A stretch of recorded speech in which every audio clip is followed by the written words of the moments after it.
Can you imagine surgery without anesthesia? Before the 1840s, it was a waking nightmare. Patients were held down, given alcohol or opium, or even knocked out with a blow to the head.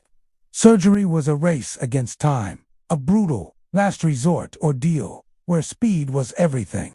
But that all changed with a few key discoveries that transformed medicine forever.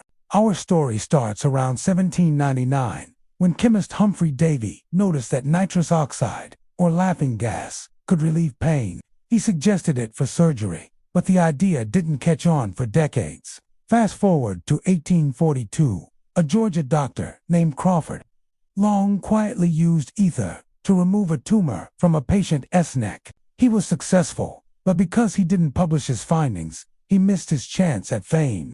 Then, in 1844, a dentist named Horace Wells tried using nitrous oxide for tooth extractions. He saw its potential at a public show, but a failed public demonstration unfortunately discredited him. The real breakthrough came 2 years later, on October 16, 1846, in Boston, at Massachusetts General Hospital. A dentist named William Morton was about to make history. He administered ether vapor to a patient, Gilbert Abbott, who needed a neck tumor removed. The surgeon, John Collins Warren, began the procedure. The room held its breath. When it was over, Warren turned to the stunned audience and declared, "Gentlemen, this is no humbug." For the first time, a patient had undergone surgery, completely unaware and without pain. The era of anesthesia had begun. The room where it happened is now famously known as the Ether Dome. The news spread like wildfire. A year later, in 1847, a Scottish doctor named James Young Simpson introduced chloroform, which was faster acting and became popular in childbirth, especially after Queen Victoria used it.